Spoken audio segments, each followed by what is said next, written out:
এদিকে নতুন বছরে নতুন কাজের পাশাপাশি নিজেকে পরিবর্তন করে ভক্তদের সামনে আসার ঘোষণা দিয়েছেন চিত্রনায়িকা অপু বিশ্বাস। একটি উদ্বোধনী অনুষ্ঠানে এসে আনন্দযোগের সাথে কথা বলেছেন এই চিত্রনায়িকা। নতুন বছর, নতুন সিনেমা, নতুন তারকা, এই নতুনদের মাঝেও কিন্তু পুরনোদের আধিপত্য থাকবে, এটা স্বাভাবিক। অর্থাৎ নতুন বছরে পুরনোদের নিয়ে আমরা কথা বলবো। দর্শক, আজকে আমার সাথে আছেন ঢালি কুইন অপু বিশ্বাস। অপু বিশ্বাস, ঢালি কুইন বলা হয় আপনাকে। ঢালি কুইন, এই যে ভক্তরা ভালোবেসে ঢালি কুইন উপাধি দিয়েছে, এই উপাধিটাকে কিভাবে গ্রহণ করেন, কেমন লাগে তখন বলেন? প্রথমেই ধন্যবাদ জানাবো আমার সকল দর্শক ভক্তদেরকে, কারণ তাদের কারণে আমি অপু বিশ্বাস এবং তাদের ভালোবাসাতে আজকে পর্যন্ত এখানে দাঁড়িয়ে আছি ক্যামেরার সামনে। তো এই যে ঢালিউড কুইন কথাটার পেছনের যতটুকু আমি জানি, কারণ এটা তো আসলে আমার দেয়া কথা নয়, এটা অবশ্যই ভক্ত দর্শকবৃন্দ এবং আমাদের ইন্ডাস্ট্রির যারা মহান ব্যক্তিত্বরা আছেন তাদের থেকে আসে। সেটি হচ্ছে আবারও সেই নামটাই চলে আসে, সেটা আমার একদম সব জায়গায় নামটা একদমই আছে মিশে। সেটা হচ্ছে নায়ক শাকিব খান, যেহেতু ঢালিউড কিং, সেই জায়গা থেকে আমাকে আসলে ঢালিউড কুইন বলা হয়, কারণ তার সাথে আমার এত সংখ্যার সিনেমা হয়েছে, 72 সিনেমা। সেই জায়গা থেকে আসলে এটা আমাদের ইন্ডাস্ট্রির যারা মহান ব্যক্তিত্বরা আছেন তারাই এই নামটা আসলে দিয়েছেন। 2025 নিয়ে যদি খুব অল্প করে জানতে চাই। তো 25 নিয়ে আসলে আমার অনেক প্ল্যানিং আছে। প্রথমেই যেহেতু আমার পরিচিতি চলচ্চিত্র থেকে, এইটা নিয়ে আসলে অনেক বড় একটা প্ল্যানিং আছে। দেখা যাক, এই মুহূর্তে ক্যামেরায় বলবো না, তার জন্য আবার ক্যামেরাকে ওয়েট করতে হবে হয়তোবা সেই সাকসেস ডের জন্য। তবে ইচ্ছে আছে চলচ্চিত্রকে ঘিরে একটু সামনে এগিয়ে যাওয়া। আর পাশাপাশি আমি তো যেহেতু প্রমোশনাল কাজগুলো অনেক করা হয়, অনেক প্রমোশনাল কাজের সাথে নিজেকে যুক্ত করা, ফটোশ্যুট থেকে সব কিছু, এগুলো আসলে চলছে কন্টিনিউয়াসলি। যদি বলি, অপু বিশ্বাস এর আগে 2023-এ একবার ঘোষণা দিয়েছিল, আমার সাথেই কথা হয়েছিল, তখন অবশ্যই আমি নিজেকে একদম পরিবর্তন করে ফিরে আসবো। 2024-এ আমরা পরিবর্তনের কিছুটা ছোঁয়া পেয়েছিলাম। 2025-এর শুরুতে একেবারেই আমরা যদি দর্শকের দেখা, একেবারেই অন্যরকমভাবে নিজেকে পরিবর্তন করে অপু বিশ্বাস কিন্তু আমাদের যদি বলে ক্যামেরার সামনে এখন রয়েছেন বা একাত্তর টেলিভিশনের সামনেই রয়েছেন। এই যে পরিবর্তন, এই পরিবর্তনটাকে কিভাবে ধরে রাখাও তো একটা চ্যালেঞ্জিং। আসলে আমি বলবো এখনো পরিবর্তন টোটালি আসতে পারেনি, আরও সময় লাগবে, আরও সময় লাগবে। সো এটার জন্য আমার মনে হয় যে একাত্তর টেলিভিশনকে আমি স্পেশাল ইনভাইট করব, কারণ তারা সব সময় আমাকে অনেক বেশি পজিটিভভাবে প্রেজেন্টেশন করে এবং আমার ভালো জিনিসগুলো তুলে ধরে, কারণ মানুষের অনেক কিছুই থাকে। তো এই জন্য আমি স্পেশালি একাত্তর টেলিভিশনকে ধন্যবাদ জানাই। 2024-এ অপু বিশ্বাসকে আমরা পরপর্দায় দেখেছি। 2025-এ যদিও একটা পরিবর্তন এসেছে, এখানে 2025-এ আমরা কি তাকে দেখতে পাবো পরপর্দায়? ওয়েট করি, এটা দর্শকের জন্য একটু। যদি বলি, এখন তারকারা কিন্তু ওটিটির দিকে একটু ঝুঁকে যাচ্ছেন। তো অপু বিশ্বাস, আমরা যদি বলি যে অনেক ওটিটি তারকারা বড় পর্দা আসছেন এবং বড় পর্দার তারকারা কিন্তু ওটিটি নির্ভর করছেন, এবং যারা বড় বড় পরিচালক রয়েছেন তারাও কিন্তু ওটিটি নির্ভর কন্টেন্ট তৈরি করছেন। অপু বিশ্বাস কি আগামীর যাত্রা ওটিটির দিকেই হবে? আমি একটা ওটিটি করেছি, আরও বেশ কিছু ওটিটির জন্য অফার্স আসছে, সেই অফারগুলো আসলে দেখছি, চাই না, দেখা যাক। একটা বিষয় যে তারকা যতটা কঠিন, তারকা হওয়া যতটা কঠিন, সেই তারকা খ্যাতি ধরে রাখাওটা কিন্তু ততোধিকই কঠিন।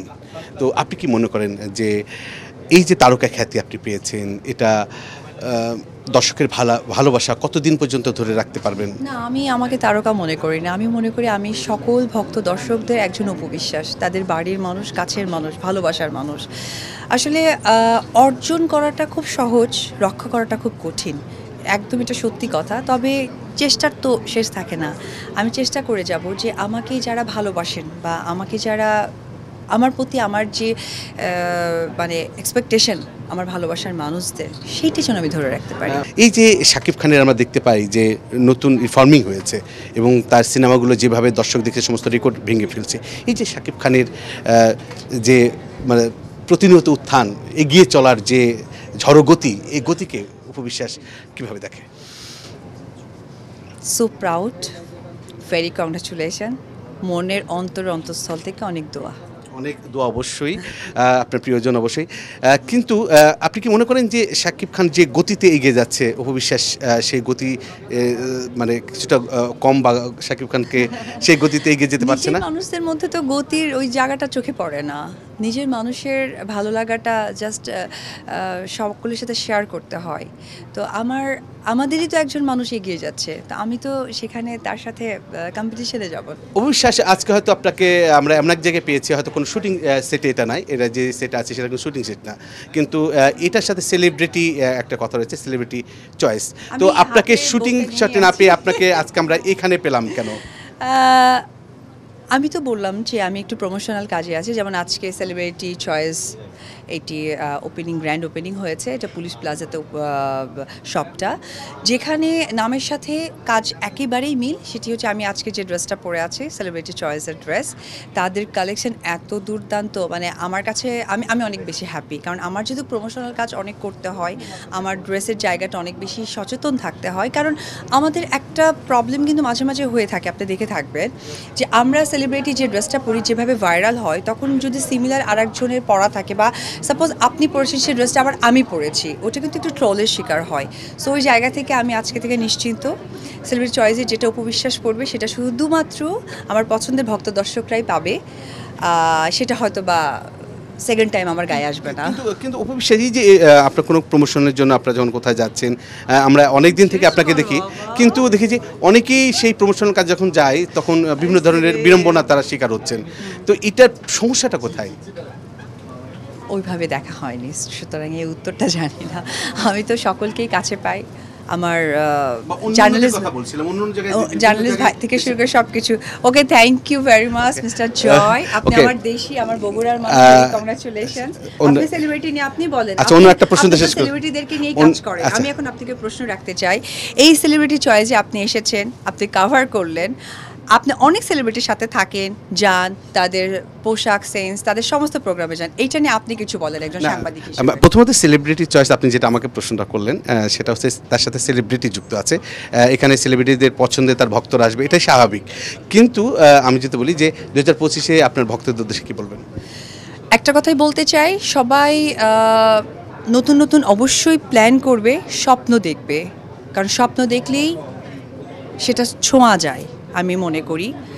আজকে এই সেলিব্রিটি চয়েসের পেছনে যে মানুষগুলো আছে বা যারা ওনার, তারা এত ভালো একটা প্লেসে এত সুন্দরভাবে প্রতিষ্ঠিত একটি জায়গায় চলে আসবে, কারণ তারা আমার পরিবারের মানুষ, তাদের শুরু থেকে আমি জানি এবং চিনি। তো আমি এইটুকুই বলবো যে স্বপ্ন দেখতে হবে। স্বপ্ন দেখতে হবে 2025-এ সিনেমা নাকি স্বপ্ন? স্বপ্ন দেখতে হবে, সেটা আমার ভক্তদের জন্য, তাদের জায়গা থেকে, এবং অবশ্যই আমি অপবিশ্বাস যেহেতু একজন চিত্রনায়িকা, আমার স্বপ্ন তো সিনেমাতেই। Thank you. দর্শক, আমরা কথা বলছিলাম অপবিশ্বাসের সাথে। অপবিশ্বাসের স্বপ্ন দেখেন 2024-এ আমাদের চলচ্চিত্রের হয়তো জন্য ভালো অবস্থা জানি, কিন্তু 2025টা বাংলা চলচ্চিত্রের জন্য অনেক ভালো যাবে। রুবুল আহমেদ জয়, 71, ঢাকা।